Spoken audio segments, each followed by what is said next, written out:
Hello students, हम कर रहे हैं triangle chapter exercise number 6.2 class 10 CBSE का क्वेश्चन नंबर 7 यूजिंग थ्योरम 6.1। अभी जो 6.1 थ्योरम आपको टेक्स्ट बुक में दिया है that is a basic Thales theorem. तो मैं यहाँ पे लिख देती हूँ बेसिक थाल्स थ्योरम। ठीक है, ओके। अभी यहाँ पर ये नाम पे आप कंफ्यूज मत होना, कभी कभी क्वेश्चन में ऐसा भी आ जाता है। तो ये this is the same question for basic Thales theorem. Prove that a line drawn through the mid point of one side of a triangle parallel to the another side bisect the third side. ठीक है, तो देखो मैं पहले तो question समझा देती हूँ आपको। यहाँ पे कोई एक ट्रायंगल है, नाम रख देते ए बी एंड सी। तो यहाँ पर एक मिड पॉइंट है डी, ए बी का जो मिड पॉइंट है डी है और वो ऐसे कंटिन्यू होकर गई है, इसका नाम ई रखा है मैंने। तो जो डी है ना वो मिड पॉइंट है ए बी का, और ये जो डी ई है, या चलो इस पूरे लाइन को हमने एल नाम दे दिया। तो जो एल लाइन है ना वो पैरेलल है बी सी के। तो ए ई एंड ई सी भी एक दूसरे के इक्वल होंगे, ये हमें प्रूफ करना है। समझ में आ रहा है? देखो कंडीशन क्या दिया है कि अगर कोई भी एक लाइन है ना वो एक साइड ऑफ अ ट्रायंगल को मिड पॉइंट पे टच करती है और वो पैरेलल होती है किसी दूसरे लाइन के, जैसे कि यहाँ पर एल जो है वो पैरेलल है बी सी के, तो वो जो दूसरी लाइन है मतलब ए सी को भी इक्वल पार्ट में डिवाइड करती है। ठीक है, ओके। तो हम यहाँ पे लिखेंगे consider triangle ABC in which D is midpoint. D is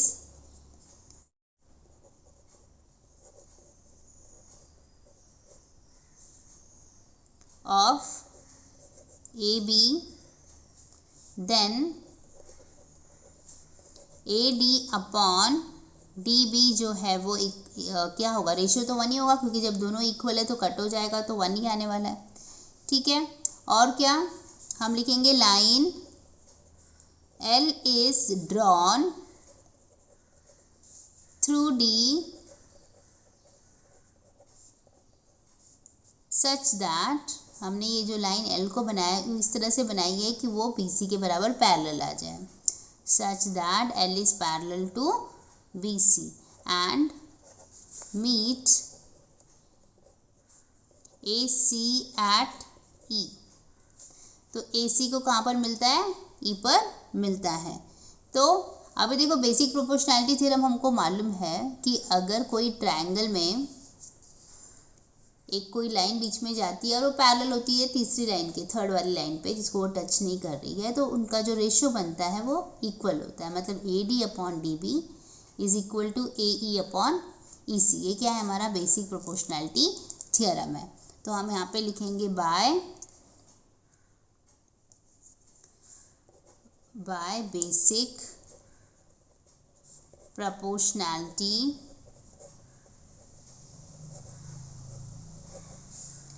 theorem A D upon D B equal to A E upon E सी।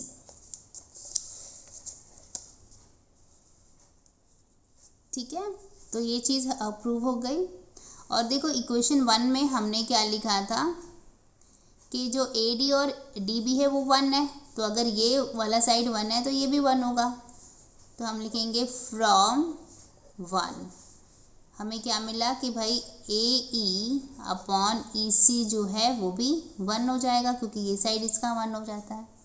और अगर ये 1 हो जाता है तो क्या हो जाएगा, ए ई इज इक्वल टू ई सी हो जाता है। राइट, हमने क्या प्रूफ कर दिया कि ए ई इक्वल टू ई सी। हमें यही तो बताना था कि ए ई इज इक्वल टू ई सी, तो मतलब ये चीज़ प्रूव हो गई हमारी।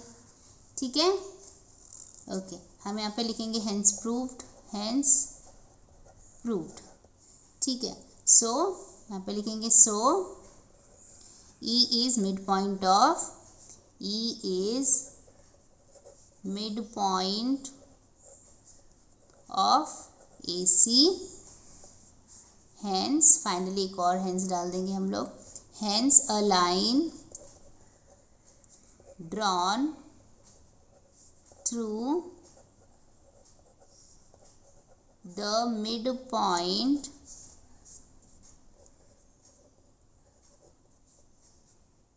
of one side of a triangle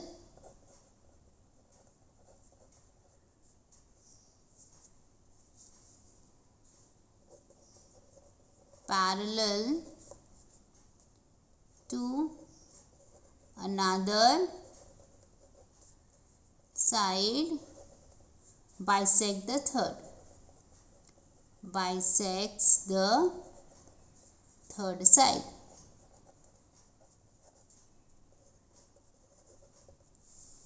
ठीक है, तो यही हमें प्रूफ करना था। आई होप आपको समझ में आया है। Keep learning, keep watching. Thank you.